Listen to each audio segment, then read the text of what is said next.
Dallas, all the way from Indiana, my friend, retired United States Marine Corps Colonel Mark A. Smith. So, Colonel Smith, we hit the FBI pretty hard in that last segment, rightfully so. Now we'll move on to WikiLeaks. Now, it seems to me that every time Hillary and her team, they come under any kind of fire whatsoever, it's always the fault of a Russian hacker. And then they dismiss everything that they've done on the Russian hackers and say that the Russians are trying to overtake our elections. So it's funny that they don't like it when the Russians expose their work to rig the election because they feel that the Russians are rigging the election. Let's go into WikiLeaks. Information that I just heard yesterday that I found pretty interesting is that Hillary's maid was in charge of printing off her emails. Speaking of those emails, that's another interesting revelation. Spirit cooking, another one. I mean, the list goes on and on. What are your thoughts on WikiLeaks? My thoughts on WikiLeaks is first and foremost, I don't care who leaks it. How is that even relevant to the discussion? It's simply about, is the information valid or is it not? And one of the things I find fascinating in this completely corrupt criminal enterprise that we find ourselves in, which includes the mainstream media, and unfortunately starting to infiltrate the non-traditional media, is pretty much outside yourself and a couple of rare others. When has any of these leaks for the last 15 years, when has any of them been proven to be false or wrong?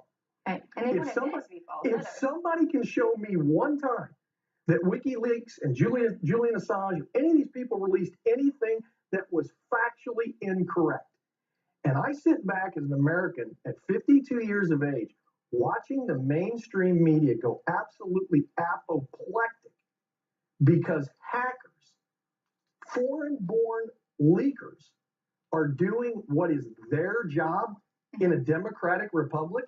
I mean, sometimes, Tommy, literally, I have to sit there and say, I'm in a parallel universe. Right. I mean, at some point, I stopped living in the United States of America, and I jumped into something that claims to be it, but is so far from it, it's literally unrecognizable anymore. Well, it's amazing what they're able to find. It's amazing when they're able to dig up tapes, Donald Trump saying compromising things. It's amazing all the information they're able to find of Mitt Romney's 47%. But it's funny that the journalists, outside of a few folks, you're right, like James O'Keefe of Project Veritas, they are not able to uncover this because they have no will to do so.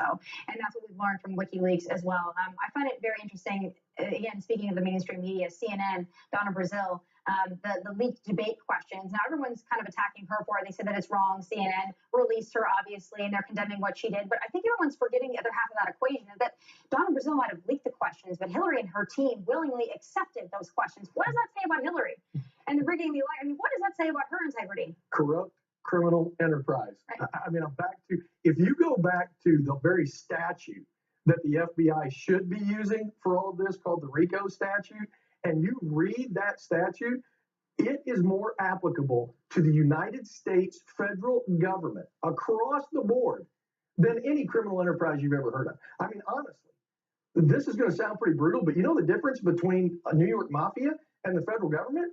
The New York mafia has some degree of honor. They attack each other. They manipulate the system for money. But the average American, they leave them alone. That's not the case with your federal government anymore. It is a corrupt criminal enterprise. And the media is not only part and parcel of it, they are literally supporting it. And like I said, when you watch them go apoplectic over these, Tommy, if you would have told me 10 years ago that I would list as one of my heroes, Julian Assange, right. I mean, not that I disliked him when he was leaking on Republicans. Again, I stood by my convictions. You know me, I believe in intellectual honesty. But the courage that this guy is showing, to me, in a world devoid of it, I mean, my standard for courage is pretty high. I think you know that. But I'm pretty impressed with this guy, that no matter what, he keeps coming back, and he just keeps dumping the information. It's remarkable.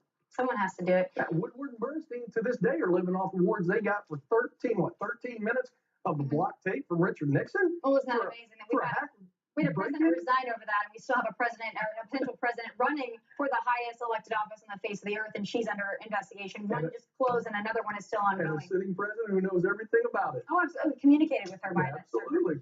But I want to move on now to something that I think needs to be discussed. And, it's not always popular even in this building, but I like to talk about the Never Trumpers because for me, it's very disheartening. I'm used to the liberals covering this stuff up. I'm used to the mainstream media covering this stuff. I'm used to them attacking conservatives and Republicans.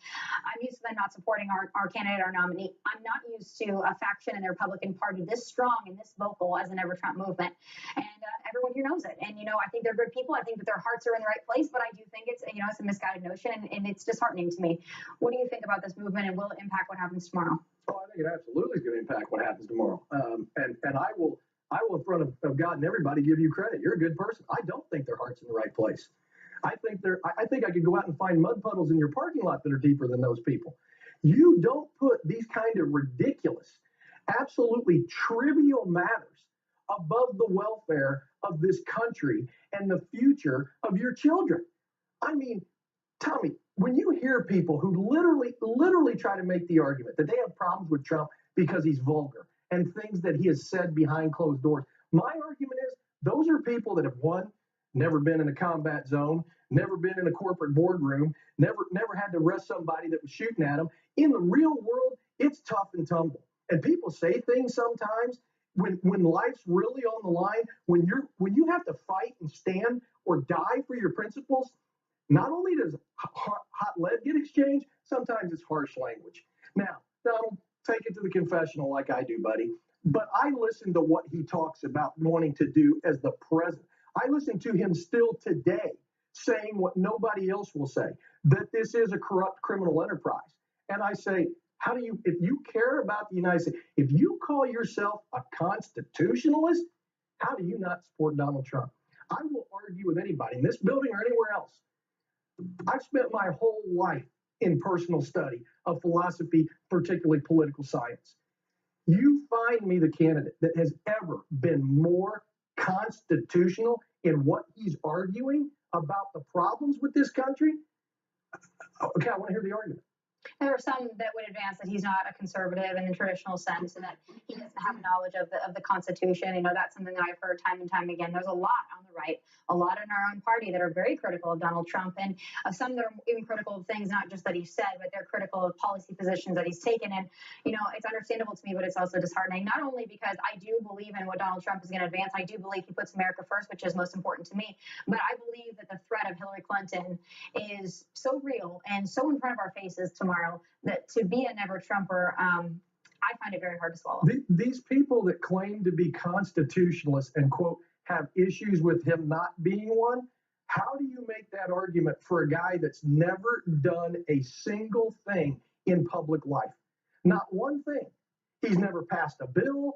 He's never done any of that. So I go back to, let's talk about his stance on the issues. Now, if they want to say, oh, well, he made a comment about the generals will do what I'll tell him to do. Okay, I got it. You take whatever you want in whatever context you want. He still has never actually done that. What he actually talks about when he talks about policy speeches and the things he wants to do are constitutional. The number one role of the federal government is defense of the country. He's the first guy that has stood up and said, we have to have sovereign borders that are defendable. If you don't have a nation. How is that not constitutional? I mean, we could go through the litany list. Unfortunately, these people that you're talking about live in an echo chamber where they surround themselves with sycophants and the echo chambers just keep going. If somebody can tell me what the Republican Party has done over the last 50 years that was constitutional, again, I'm all ears. I'd like to hear it. But they're every bit as unconstitutional as our so-called opponents on the left are.